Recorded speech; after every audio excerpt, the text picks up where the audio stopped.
Hello there, and welcome to the tour of the variants of the Caracal, the second vehicle in my Armoured Fighting Hover Vehicles series of military vehicles. My name is Wimpoman, and I am the Chief Designer, Chief Builder, Chief Architect, and Chief Dumbass behind the Caracal variants. So, let's come out of this view real quick. As I said, these are variants of another vehicle. So let's have a look first at the original variant. So here is the original Caracal behind the variants. Now this is an infantry mobility hover vehicle. It's designed to perform a similar job to a real-life Humvee, where it can carry a fire team of 4 troops and a driver. Now, as you saw, there are seats in the back behind these doors, and all the gubbins that make it go are in the back of underneath the slope. Now, that will become relevant when we talk about the first variant, and then the rest are all... So, technically, this here is the pickup. Let's turn my HUD back on, actually. This is the Caracal Pickup, and that is technically a variant of the Caracal IMHV. And then we have the mobile AA and the pickup Lite. Technically, these two are variants of the pickup. But for simplicity, because they're all Caracals, I just say they're all variants of that. So, now that the original variant has been seen, and I've given you a quick look at those, let's talk about their roles and their tasks, equipment. Because there's more than one, you see. It's confusing now. So, just to explain real quick why I'm doing all 3 in one tour video, they're all so similar that I just didn't feel it necessary to do a tour video for each one. Right, so the role of the first one, the first variant, the pickup, is as a logistics vehicle. So, to facilitate that role, it has a cargo container in the back. So what I did, I'm sure you can guess, I removed the seats and the armor lockers behind the back door, inside the back door.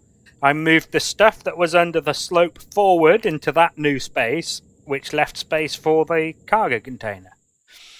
The next one then is a light mobile air defense. So to facilitate that role, the mobile AA has 2 rocket launchers and 2 additional Gatling guns that are affixed high up on the vehicle in order to aid with shooting down the drones and stuff.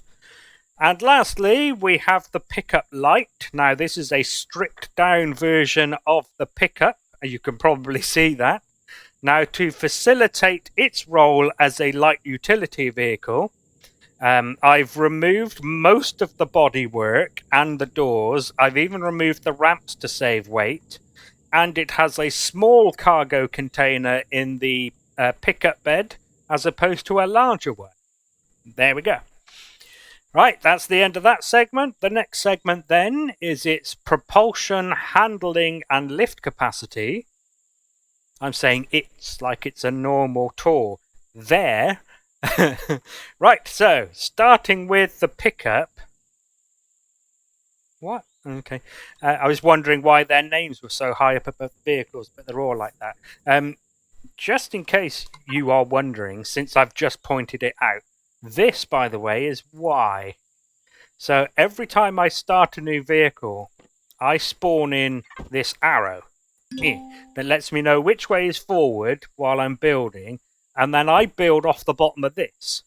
So although the roof of those came to about there, for some reason it still puts the nameplate that high above them. Anyway, right. Oh, no, that's not going to work now. It's fallen out of the way, and I pressed the wrong button. Right, destroy. Can we just do destroy? Okay. Right then, so starting with the pickup, it's in fact all of the propulsions are the same. So I will do propulsion for all of them all at once. So the propulsion for all of them is medium tier 2 thrusters, 4 of them for forward acceleration. It has 2 medium tier 2 thrusters, or they do, in all other directions. And like I said, they're all the same, because when I edited that into that, I didn't touch that stuff.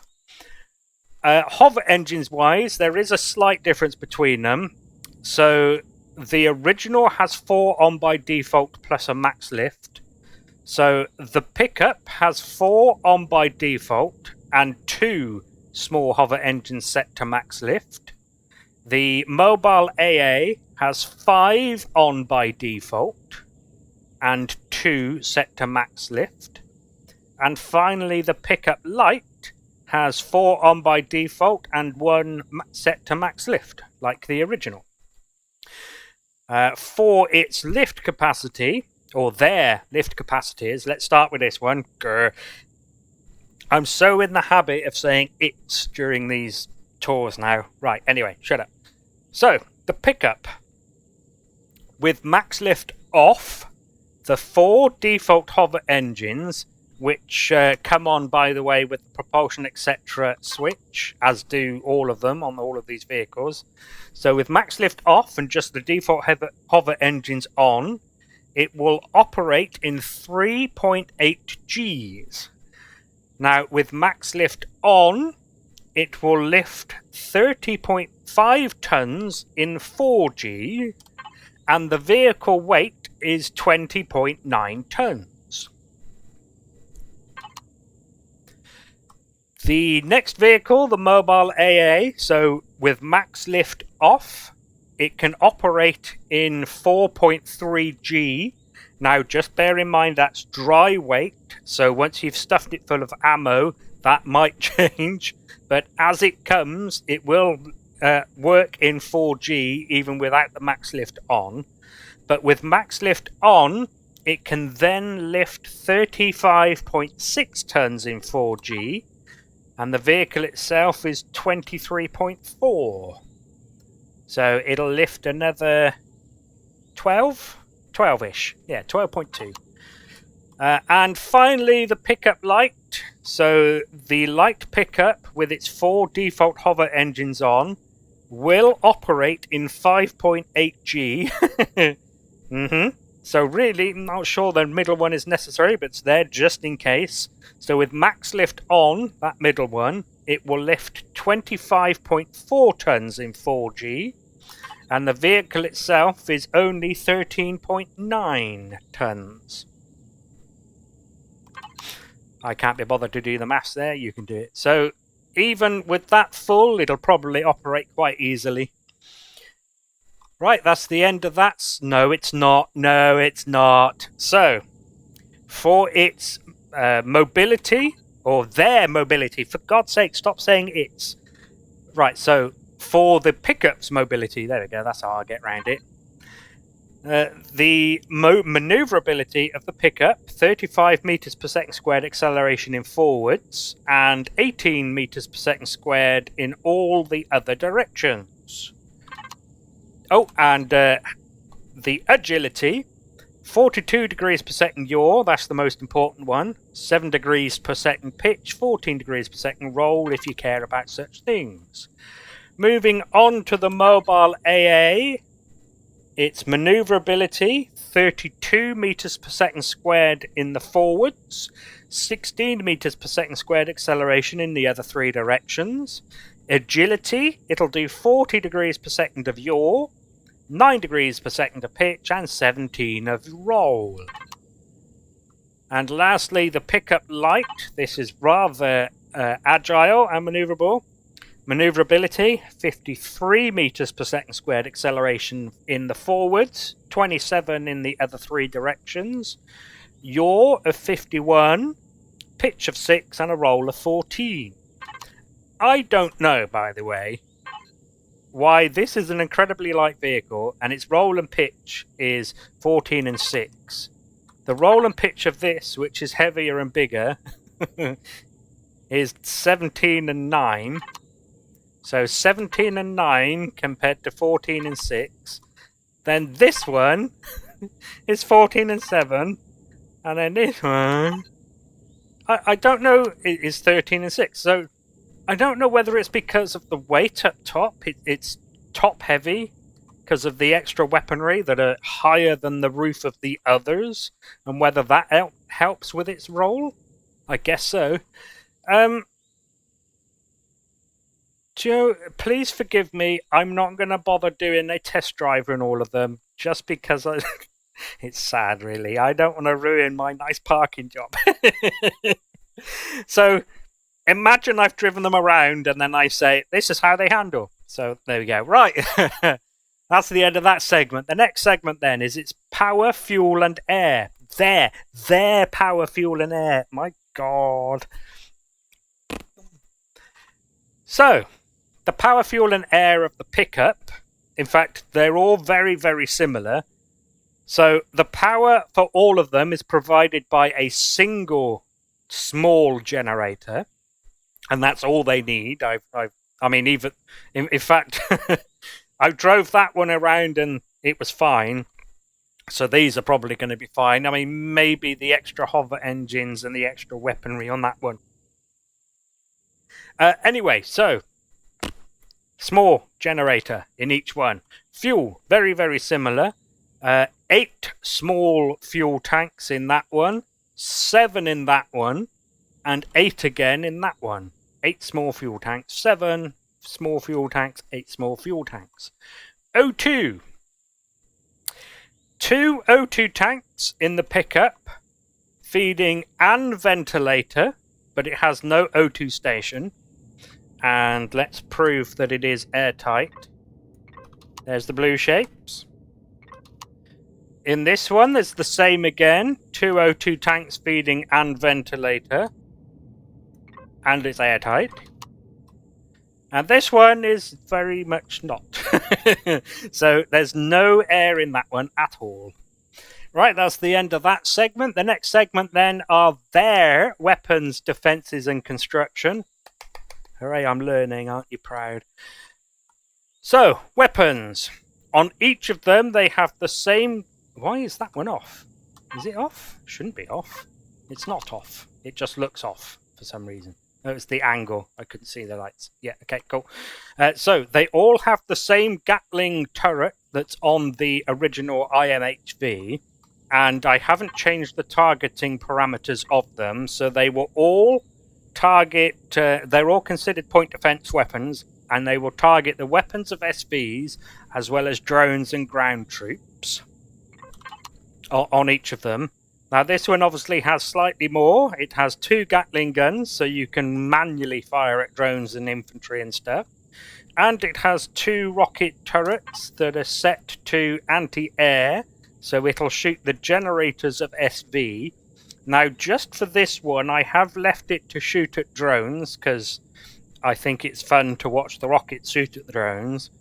But, obviously, it will also target ground troops, unfortunately. Why is it set to predators as well? I turned that off. I know for a fact I turned that off because I went and tested it in a test world. Oh. Am I getting confused with the one I tested in the test world? So please turn that off unless you don't want to waste lots of rockets. I'm not sure it's worth updating to the workshop again just to turn that off. So do bear in mind that it is accidentally set to target predators. Sorry. Right, so defenses. No shields. They all have similar armor profiles. I was going to say the same. So the front, just like the IMHV, has a line of combat steel behind the front blocks. You see, the front is hardened because of the and it's behind those because of the spotlights. So hardened steel there, same on the bottom. Now this one is slightly better armored. No, actually the next one is as well. So its construction is mostly hardened steel. There is a bit of combat steel and hardened steel here because the core is actually there-ish. In fact, it's the generator's there, but it's the other side there. Oh no, it's in the middle. I thought it was the core that was off-center. So I've said this in another tour video, but The reason, by the way, I get confused about where things are, even in my own build, is simply iteration. As I've been building it, I'll put something somewhere and then I'll change my mind and move it somewhere else. And then I'll realize that a different place is slightly better and it'll move around in the vehicle. And that's why I always get confused about where they are, because it's been in like 2, 3, 4, 5 different places. Anyway, in case you needed an explanation. Right, so the roof has some combat steel above the hardened, the armoured windows.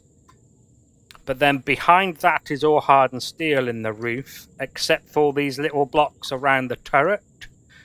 That's the same on this one as well. Hardened, combat steel above the windows, hardened steel in the roof, combat steel there.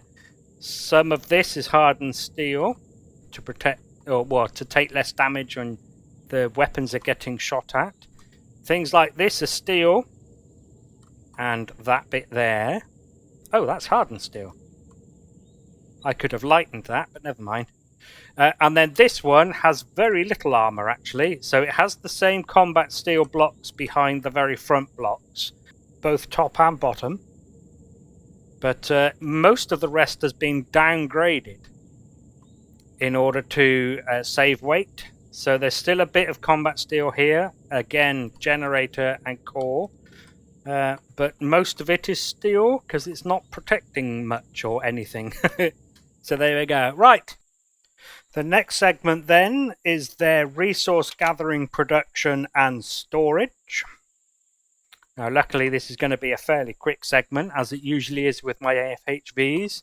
Resource gathering, they have none. Production, they have none.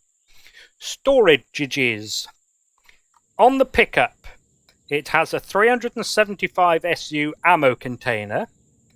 The cargo container in the back on the pickup bed is 4,750 SUs. It also has 2 small cargo boxes, 1 fridge and 1 armor locker. The mobile AAAA has the same 375 ammo container. It also, for Pete's sake, it also has a 4,000 SU ammo container behind this shutter in there.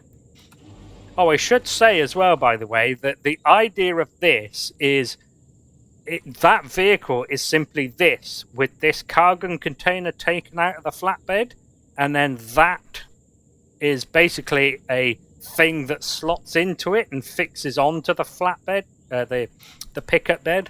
I mean, you can probably see that's what I've gone for.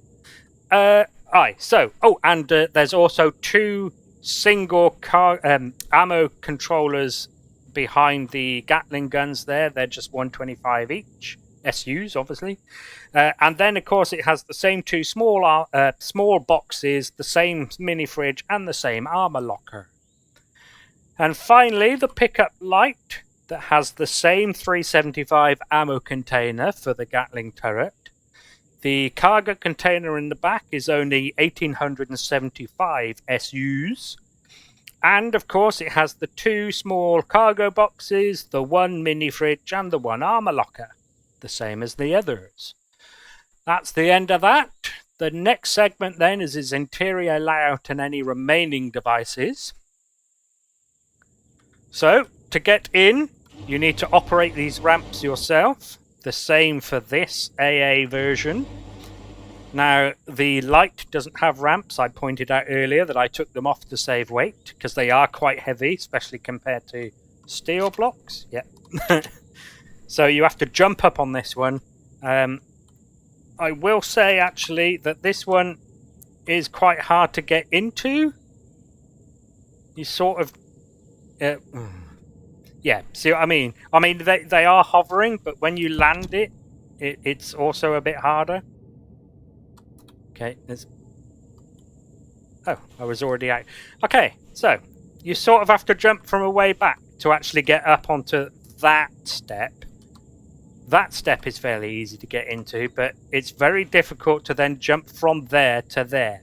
However, there's not really much point getting up there, because you can just get in from here. Now, for some reason, this is where it puts you. And it's probably those blocks now I think about it. So the reason I put those there is because it looked really thin.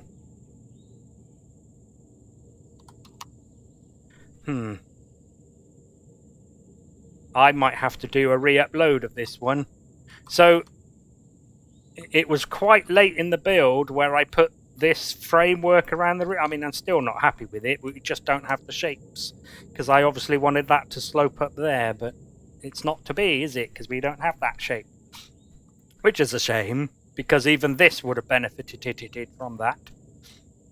So, yeah, I might remove those blocks now that the roof makes it look more structurally sound. Okay. I'll do that afterwards, obviously. Right. So the ramps are manual. Now, you do have to duck to get in them, just like the original infantry mobility hover vehicle over there. And I think that's because of these L shapes. Now, in the tour of that video, the tour of that vehicle, I did say I would maybe change these L-shaped blocks with just the straight line blocks, and then I didn't. So you do have to crouch to get in the door, and I think it's because of them. And the funny thing is, there's not exactly a huge difference between how far down they come and the top of the door, but maybe the clipping of the door has been adjusted to allow us to walk in without bumping our head, even though we would, maybe. So, right, obviously, no room to walk around in any of them. Yeah, so everything is in the same place from the seats forward as the IMHV. We have the ammo container, the small one, the 375 in the middle between the seats. The fridge and the locker are on top of that. You can see the detector is there. The O2 tanks and the vent are behind the seats, as are the two small cargo boxes. You can just catch a glimpse of the Wi-Fi there. And then on the bottom block, we have the T2 CPU extender behind the passenger seat. Behind the ammo box is the core. And then behind the driver's seat is the generator. And on the inside, as usual, of my vehicles, I have the holo display that shows you the toggleable shortcuts. Now, normally that would lead us on to them, but not this time, because I have the other vehicles to show you. Oh, and we have some resupply shutters here that give you direct access, if you care about the roleplay of such things, to the fuel tanks. Right, the layout of the AA is exactly the same, because like I said, I started with that and adapted it into this. So as you can see, it's all in the same place. So not much out. Oh, I also forgot the light, didn't I? There we go. So there's a light on the ceiling, controlled by a lever, if you want some light in there. Now, these are manually operated, and I did that for a reason. On this vehicle, it's because you can't really... So when you get out the seat, it'll put you, assuming it puts you anywhere, it'll put you... Why is it doing that with this vehicle as well? Excuse me. What's going on? Am I crashing? Okay, so I don't know why it's doing that all of a sudden, but it didn't do that in the testing, for Pete's sake. I tried to close the door then. Right, door. Now this one does have the other shutter on the back that covers up the ammo container controller container. Now, the interior layout of this is basically the same, other than no ramps, no doors, and obviously the O2 tanks and the ventilator are gone from the top block there. Which, by the way, is one of the reasons why they are, in fact, where they are in here. Because I knew I would be doing this and would need to take them out, and that's why I put them there. Because when you take them out, you've got that space. Right. Any remaining devices? Oh, yeah, I always forget it has the docking pads on the bottom. Of course, they are the same as the original variant. And I think that's it for the devices. Yeah, I'm pretty sure. That's the end of that segment. The next segment then is, in fact, the signals and shortcuts. shortcuts and signals, wrong way round. So they're basically the same for all of them. I will show you, in fact, I'll talk about the differences as I go through this one. So the first device group shortcut is the propulsion, etc. That'll turn on all of the thrusters and what I refer to as the default hover engines. The next one down is max lift. That'll turn on the other hover engines that will allow you to operate in high G. Next we have the headlights that'll turn on the 2 spotlights on the front of the vehicles. And finally we have a ventilator switch. Now if this isn't the first, if this is the first tour of mine you've seen, I'll explain that real quick. If we have a look at the power left and we turn the oxygen off, the power left will not change because the ventilator itself is still on. It's just not blowing any oxygen into the interior. However, if we turn the ventilator off, that will save a bit of power. So you can save some power if you're in an atmosphere that is breathable. Now, obviously, the pickup Lite that has no ventilator doesn't have the ventilator switch. Moving on to the custom signals, and the first one as usual is the power save. Now it doesn't do a lot on these vehicles and they're all basically the same other than the obvious. So the power save will turn off that holo display, it will turn off the Wi-Fi, it will turn off that switch there that controls the light, except for the pickup light that doesn't have the light. Oh, and the passenger seat. It'll turn that off as well because that uses power. And the idea of power save is if you need to park it on something you're carrying vehicles with, but it's exposed to whatever environment you're in, like space or a really hot atmosphere and that kind of thing, and you want the vehicle on to leave the ventilators on so that the inside of the vehicle isn't the same as the exterior. I've given you a power save that, along with all the other things, you can switch everything off apart from the air, is the idea. The next one down, as you saw, is the turret. Now this one, that turret signal is changed to weapons, and it will turn all of them on and off. And I only really did that because I didn't want to put in a second holo display. So there you go. I was a bit lazy with that one, and it does them all. The next one down is the tail lights. Oh, I should point out as well that the weapons and the turrets do come off when you spawn the vehicle, as does the propulsion, etc. So when you spawn it in, it'll come in this configuration of shortcuts. Tail lights. Of course, I have the red flares on the back to act as tail lights. If you don't like them, you can turn them off. If you hate them, you can multi-tool them off. Yeah, I'll do it. I wasn't sure I was going to then, but this isn't the one I need to update. Yes. Okay.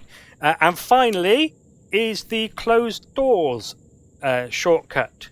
Now, I've given you that so that when you open the door to get in and then you get in the seat, I wanted to give you a way to close the door. Now, on these vehicles with the resupply shutters giving you access to the fuel tanks, it will shut those as well, as you can see, and it'll only shut them, it won't open them. The only slight difference with the pickup light is that has been renamed to closed shutters, and it'll still do these, but only these, because obviously it has no doors. Right, that's the end of that segment then. That moves us on to the last segment, which is their CPU and upgrading. So, the CPU of the pickup. It is tier 2, but it's not far into it. So there is lots of CPU to play with if you want to do things with it. 5,000 and just under 500 CPU out of the total 12,000 you are allowed. Just in case you're skipping through the video, the core is in the middle of the vehicle, behind the seats and that ammo container. The extender is behind the passenger seat. The mobile AA is also tier 2, but it's higher, 7,882 of the 12,000. The core and the extender are on the same place. One is behind the ammo box, one is behind the passenger seat. And finally, the pickup Lite is a tier 1 CPU. As you can see, it's a little bit under, just under 4,200 of the 5,000, so you've got 800 to play with in case you want to do anything. Now, in case you want to do, like, put more weapons on it or something, the CPU extender has been removed, but I've put a red block in its place, so you can take that red block out and put a tier 2 CPU extender there if you want to do anything with adding stuff to the vehicle. I mean, maybe you want to make this cargo container the same size as that one or something. Or bigger thrusters, for example, or maybe you can find ways to throw more guns on it, whatever. Now, upgrading. Neither one actually has an upgrade path. There isn't really space in them for you to do anything with, other than what I've just said here, where you can take that block out, put a CPU extender in, and then you might be able to do something with it. But there isn't any spaces built into the design that says this is where extra turrets go, this is where extra fuel goes, extra cargo, and, you know, extra thrusters. There's nothing like that. Now, as I always say, that doesn't mean you can't personalize them. For example, if you're playing single player, you don't need that passenger seat.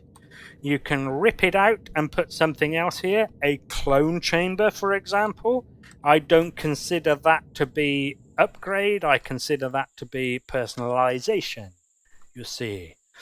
Now, before I let you go, I will show you real quick the other colors that the color palette comes with for these vehicles. Now, as you can see, they all come in this desert sand color, which is there in the palette. Now, the palette does come with this military green that you can change them to. It also comes with this Arctic white. And it comes with this dark grey. Now, I'm sure I don't need to say it, but just in case I do, you can, of course, swap these colours for any colour you like. You can change it to pink if you like. I would recommend only doing these because these other colours are used elsewhere in the build. I mean, some of them not so much. I mean, that's the colour the mini fridge is in. That's an aurum wood box colour. Which obviously isn't used, so you could change that for something if you really wanted to. But those four colours there are the four alternate primary colours. Rightio, that'll be the end of this lengthy tour, but it is 3 vehicles, so 3 for 1. Thank you very much for taking an interest in the variants of the Caracal. I hope you get some use out of one of them at least. And hopefully I will see you in another video for a different build. So thank you again, and goodbye.